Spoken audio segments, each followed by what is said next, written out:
നമുക്ക് അറിയാവുന്ന കുറച്ച് മലയാള സിനിമാ നടന്മാരെ വെച്ച് നമുക്ക് തുടങ്ങാം. നമുക്ക് ഒരുപാട് നടന്മാരെ അറിയാം. എന്നാൽ നമ്മൾ പൃഥ്വിരാജ് എന്നുള്ള ഒരു പേര് കേൾക്കുമ്പോൾ ഉള്ള ഒരു ഇമേജ് എന്ന് പറയുന്നത് വേറെ തന്നെയാണ്. ഒരു പ്രത്യേക ഒരു സ്റ്റൈൽ, ഒരു കോൺഫിഡൻസ്, ഒരു വാല്യൂ നമ്മൾ പൃഥ്വിരാജിന് കൊടുക്കും. ഒരു പക്ഷേ പൃഥ്വിരാജിനേക്കാളും കൂടുതൽ ഒരുപാട് ഫിലിംസ് അഭിനയിച്ച വേറെ കുറേ സീനിയർ ആക്ടേഴ്സ് ഉണ്ടാവും. പക്ഷേ ആളിനെ ഒരു സ്ഥലത്ത് വെച്ച് കാണുമ്പോൾ അല്ലെങ്കിൽ ആളുടെ ഒരു ഇൻ്റർവ്യൂ കാണുമ്പോൾ നമുക്ക് പൃഥ്വിരാജിനോട് നമ്മൾ വേറെ തന്നെ ഒരു സ്പെഷ്യൽ പ്ലേസ്, ഒരു സ്പെഷ്യൽ റെസ്പെക്റ്റ് നമുക്ക് തോന്നും. അല്ലെങ്കിൽ വേറെ തന്നെ ഒരു സ്പെഷ്യൽ ഗട്ട്സ് നമുക്ക് ആളെ കാണുമ്പോൾ തോന്നും. അതാണ് കോൺഫിഡൻസ് എന്ന് പറയുന്നത്. അപ്പോൾ നമുക്കും ഇതുപോലെ കോൺഫിഡൻസ് ബിൽഡ് ചെയ്തെടുക്കാം. എങ്ങനെയാണ് നമ്മൾ കോൺഫിഡൻ്റ് ആവുന്നത്? നമ്മളിൽ കോൺഫിഡൻ്റ് ആകുമ്പോഴാണ് മറ്റുള്ളവർക്ക് നമ്മളോട് കൂടുതലായിട്ട് റെസ്പെക്റ്റ് തോന്നുന്നത്, നമുക്ക് സൊസൈറ്റിയിൽ ഒരു പൊസിഷൻ തരുന്നത്. നമ്മൾ എന്തൊക്കെ നേടിയാലും നമ്മൾ താഴ്ന്നിരിക്കണം, എല്ലാവരെയും നമ്മൾ കെയർ ചെയ്യണം, അഹങ്കാരം പാടില്ല, ഇതൊക്കെ ശരിയാണ്. പക്ഷേ നമ്മളോട് കാണിക്കുന്ന ഒരു സെൽഫ് റെസ്പെക്റ്റിൻ്റെ ഭാഗമായി വരുന്നതാണ് കോൺഫിഡൻസ്. ആൻഡ് കോൺഫിഡൻസ് നമുക്ക് എപ്പോഴും അത്യാവശ്യമായിട്ടുള്ളൊരു കാര്യമാണ്. ആൻഡ് അതൊരിക്കലും ഓവർ കോൺഫിഡൻസ് ആവാൻ പാടില്ല. ബട്ട് നമ്മുടെ വോത്ത് മനസ്സിലാക്കി നമ്മൾ എപ്പോഴും ജീവിക്കണം. അതിനാണ് കോൺഫിഡൻസ് എന്ന് പറയുന്നത്. അപ്പോൾ നമ്മുടെ കോൺഫിഡൻസിനെ എഫക്റ്റ് ചെയ്യുന്ന 3 കാര്യങ്ങൾ എന്തൊക്കെയാണെന്ന് നമുക്ക് ആദ്യം നോക്കാം. ഫസ്റ്റ് വൺ എന്ന് പറയുന്നത് നമ്മുടെ ജീനാണ്. നമ്മുടെ ഉള്ളിലുള്ള നമ്മുടെ ജീൻ. നമുക്ക് ജന്മനാ ചിലവർ ഭയങ്കര കോൺഫിഡൻ്റ് ആയിട്ടുള്ള ആൾക്കാരായിരിക്കും, ചിലവർ കുറച്ച് അധികം കോൺഫിഡൻസ് ഇല്ലാതെ അവനവനിൽ തന്നെ സ്വയം സംശയിക്കുന്ന ടൈപ്പ് ആൾക്കാരും ഉണ്ടാവും. ആൻഡ് സെക്കൻഡ് വൺ എന്ന് പറയുന്നത് നമ്മളെ സൊസൈറ്റി എങ്ങനെ ട്രീറ്റ് ചെയ്യുന്നു എന്നതിനനുസരിച്ചിരിക്കും. അതായത് ചില ആൾക്കാരെ സൊസൈറ്റി ചിലപ്പോൾ അവരുടെ കുടുംബപരമായിട്ടുള്ള കാര്യങ്ങൾ കൊണ്ടാവാം, അല്ലെങ്കിൽ അവരുടെ എന്തെങ്കിലും അച്ചീവ്മെൻറ്റ്സും ഉണ്ടാകും, അവരുടെ സൊസൈറ്റി പൊതുവെ ഒരു ഹയർ പൊസിഷനിൽ വെക്കും. അപ്പോൾ ഓട്ടോമാറ്റിക്കലി അവർക്ക് അതിൻ്റേതായിട്ടുള്ള കോൺഫിഡൻസ് അവരുടെ ഉള്ളിൽ കൂടി വരും. അപ്പോൾ ചിലവർക്ക് സോഷ്യൽ ബാക്ക്ഗ്രൗണ്ട് കാരണം അധികം കോൺഫിഡൻസ് തോന്നാത്തവരുണ്ടാകും. ആൻഡ് തേർഡ് വൺ എന്ന് പറയുന്നത് നിങ്ങളുടെ ചാലഞ്ചസിനെ നേരിടാൻ തയ്യാറായി. എന്തൊക്കെ പ്രശ്നങ്ങൾ വന്നാലും ഞാൻ മുന്നോട്ട് പോകും, ഞാൻ എന്നൊരു വ്യക്തിക്ക് ഈ സൊസൈറ്റിയിൽ ഒരു സ്ഥാനമുണ്ട്, ഞാൻ എന്നൊരു വ്യക്തി ഒരു റെസ്പെക്റ്റ് അർഹിക്കുന്ന ഒരാളാണ് എന്നുള്ള നിങ്ങളിൽ തന്നെ ഉണ്ടാക്കിയെടുത്ത സെൽഫ് കോൺഫിഡൻസ്. ഈ 3 കാര്യങ്ങളാണ് ഒരു വ്യക്തിൻ്റെ കോൺഫിഡൻസിനെ ഏറ്റവും കൂടുതൽ ഇൻഫ്ലുവൻസ് ചെയ്യുന്നത്. ഇനി നമുക്ക് ഇതേപോലെ 3 ടിപ്സ് കൂടെ നോക്കാം. നമ്മുടെ കോൺഫിഡൻസ് ബിൽഡ് ചെയ്യാനായിട്ട്, നമ്മുടെ കോൺഫിഡൻസ് ബൂസ്റ്റ് ചെയ്യാനായിട്ട് നമുക്ക് എന്തൊക്കെ ചെയ്യാൻ പറ്റും എന്നുള്ളത് നമുക്ക് നോക്കാം. ആദ്യത്തെ കാര്യമാണ് ട്രൈ എ ക്വിക്ക് ഫിക്സ്. അതായത് പെട്ടെന്ന് നമുക്കൊരു കോൺഫിഡൻസ് കിട്ടാൻ, ഒരു ധൈര്യം കിട്ടാൻ, ഞാൻ എല്ലാത്തിനെയും ഫേസ് ചെയ്യും എന്നുള്ളൊരു മനക്കരുത്ത് കിട്ടാൻ നമുക്ക് ചെയ്യാൻ പറ്റുന്ന ഒരു കാര്യമാണ് മോട്ടിവേറ്റിംഗ് ആയിട്ടുള്ള മ്യൂസിക്കുകൾ കേൾക്കുക, അല്ലെങ്കിൽ നമുക്ക് ഒരു മോട്ടിവേഷൻ വീഡിയോ കാണുക. നമുക്ക് പെട്ടെന്ന് മോട്ടിവേറ്റഡ് ആയി തോന്നുന്ന കാര്യങ്ങൾ ചെയ്യുക. ഇപ്പോൾ ചിലപ്പോൾ നമുക്ക് ചില സിനിമകൾ, നമുക്ക് വിക്രമാദിത്യൻ പോലത്തെ സിനിമകളൊക്കെ, അങ്ങനെ ഒരുപാട് നല്ല നല്ല സിനിമകളുണ്ട്. ഇതൊക്കെ കാണുമ്പോൾ നമുക്കൊരു മോട്ടിവേഷൻ കിട്ടും.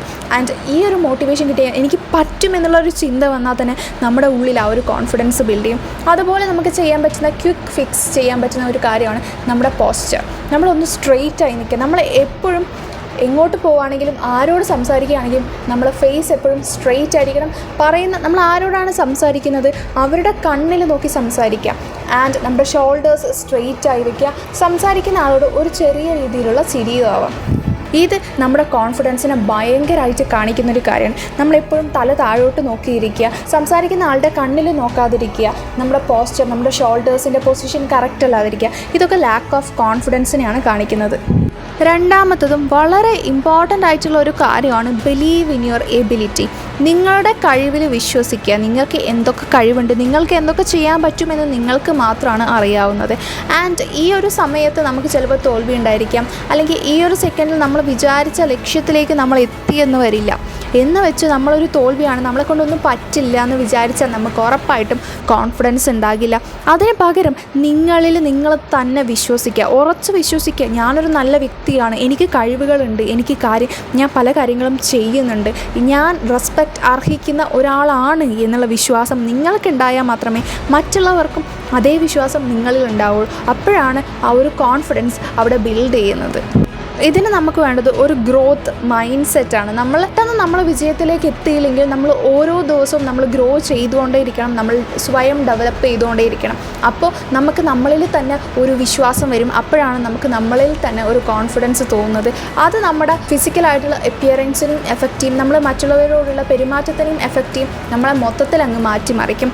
അപ്പോൾ എപ്പോഴും ഒരു ഗ്രോത്ത് മെൻറ്റാലിറ്റി മനസ്സിൽ വെച്ച് നമ്മളിൽ വിശ്വസിച്ച് എപ്പോഴും ലൈഫിൽ ഒരു പടിയെങ്കിലും ഓരോ ദിവസം കഴിയുമ്പോഴും ഒരു ചെറിയ സ്റ്റെപ്പെങ്കിലും മുന്നോട്ട് വെച്ചിരിക്കണം. And this helps in improving your confidence. And third സ്റ്റെപ്പാണ് പ്രാക്ടീസ് ഫെയിലിയർ. പ്രാക്ടീസ് ഫെയിലിയർ എന്ന് പറയുമ്പോൾ നിങ്ങൾ വിചാരിക്കും എപ്പോഴും തോറ്റുകൊണ്ടേ ഇരിക്കണം എന്നാണോ ഇതിൻ്റെ അർത്ഥം? അങ്ങനെയല്ല. നമ്മൾ തോറ്റ് കഴിഞ്ഞാൽ എല്ലാം തീർന്നു, ഇനി എന്നെ കൊണ്ടൊന്നും പറ്റില്ല, ഞാൻ നശിച്ചു, എൻ്റെ ജീവിതം മുഴുവൻ പോയി, എൻ്റെ ജീവിതം മുഴുവൻ കുളമായി എന്നുള്ള രീതിയിൽ ചിന്തിക്കുന്ന ആൾക്കാരാണെങ്കിൽ നിങ്ങൾക്ക് കോൺഫിഡൻസ് കിട്ടാൻ ഭയങ്കര പാടാണ്. അങ്ങനെ ഒരു മെൻറ്റാലിറ്റി ഉണ്ടെങ്കിൽ ഈ സെക്കൻഡിൽ തന്നെ ഇപ്പോൾ തന്നെ നിങ്ങൾ മാറ്റിക്കോളാം. ഫെയിലിയർ എന്ന് പറയുന്നത് ഒരു സത്യമാണ്, അത് നിങ്ങൾ മനസ്സിലാക്കുക. എല്ലാവരും ഈ ലോകത്ത് ആരെയൊക്കെ എടുത്ത് നോക്കിയാലും അവരൊക്കെ ഫെയിലേഴ്സ് നേരിട്ടിട്ടുള്ളവരാണ്. ഈ ലോകത്ത് വിജയിച്ചിട്ടുള്ള ഒരുപാട് ഫേമസ് ആയിട്ടുള്ളവരോ അല്ലെങ്കിൽ നല്ല പ്രൊഫഷനിലെത്തിയവരോ ചെറിയ മേഖല മുതൽ വലിയ മേഖല വരെ എവിടെ എടുത്ത് നോക്കിയാലും എല്ലാവരും ലൈഫിൽ ഫെയിലിയർ ആയിട്ടുള്ളവരാണ്. വിജയം മാത്രം കണ്ട് ലൈഫിൽ ഇന്നേവരെ തോൽക്കാത്ത ഒരു മനുഷ്യനും ഇല്ല. അങ്ങനെ ഉണ്ടെങ്കിൽ അവരെ നമുക്കൊരു മനുഷ്യനെന്ന് പോലും വിളിക്കാൻ പറ്റില്ല. അതാണ് സത്യം.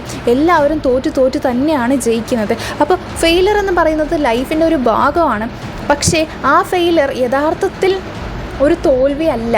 ഒരു സ്ഥലത്ത് നമ്മൾ തോറ്റു പോകുമ്പോൾ അതിൻ്റെ അകത്ത് നമ്മളത് തോൽവിയായി കണ്ട് നിരാശയായി കണ്ട് നമ്മൾ നമ്മുടെ കോൺഫിഡൻസ് നഷ്ടപ്പെടുത്തുകയല്ല വേണ്ടത്. ഇൻസ്റ്റെഡ് എന്തുകൊണ്ട് ഞാൻ അവിടെ ഫെയിൽ ചെയ്തു, ഞാൻ ചെയ്തിട്ടുള്ള തെറ്റുകൾ എന്തൊക്കെയാണ്, ഇനി നെക്സ്റ്റ് ടൈം ഞാൻ ചെയ്യുമ്പോൾ ഞാൻ തിരുത്തേണ്ട കാര്യങ്ങൾ എന്തൊക്കെയാണ് എന്ന് ശരിയായ രീതിയിൽ ഒരു പഠനമാണ് നമ്മളവിടെ നടത്തേണ്ടത്.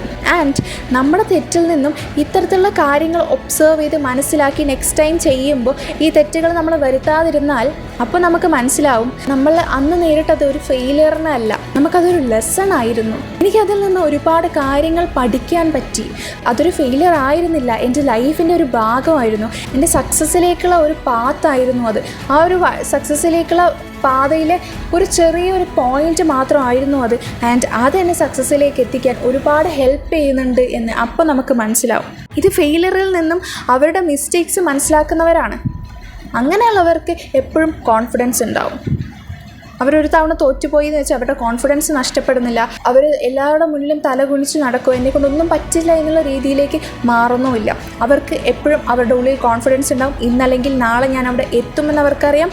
ആൻഡ് ഞാനൊരു ഫെയിലിയർ നേരിട്ടിട്ടുണ്ടെങ്കിൽ അതിൽ നിന്ന് എനിക്ക് ഒരുപാട് പാഠങ്ങൾ പഠിക്കാൻ പറ്റി, എനിക്ക് അറിയാത്ത ഒരുപാട് കാര്യങ്ങൾ എനിക്ക് പഠിക്കാൻ പറ്റി, ഞാൻ ചെയ്ത തെറ്റുകൾ എനിക്ക് പഠിക്കാൻ പറ്റി. ഇതൊക്കെ നമുക്ക് ഒരുപാട് ബെനിഫിറ്റ്സ് തരുന്നതാണ്. ഇങ്ങനെ നമ്മൾ ചെയ്യുകയാണെങ്കിലും നമ്മുടെ കോൺഫിഡൻസ് ഒരുപാട് ബിൽഡ് ചെയ്യും. നെക്സ്റ്റ് ടൈം സെയിം റൂട്ടിലൂടെ നമ്മൾ സഞ്ചരിക്കുമ്പോൾ നമുക്ക് ഡബിൾ സ്ട്രെങ്ത് ആയിരിക്കും. അപ്പോൾ ഈ കാര്യങ്ങളൊക്കെ ഒന്ന് ശ്രദ്ധിച്ച് ലൈഫിൽ മുന്നേറുകയാണെങ്കിൽ നമുക്ക് ഒരുപാട് ഉയരങ്ങളിലേക്ക് എത്താൻ പറ്റും, നമ്മുടെ കോൺഫിഡൻസ് ബിൽഡ് ചെയ്യാൻ പറ്റും. അപ്പോൾ എപ്പോഴും നമ്മൾ ആരോട് സംസാരിക്കുമ്പോൾ മുഖത്ത് നോക്കി സംസാരിക്കുക, ചിരിച്ച് സംസാരിക്കുക, അവരുടെ കണ്ണിൽ നോക്കി സംസാരിക്കുക. All the very best.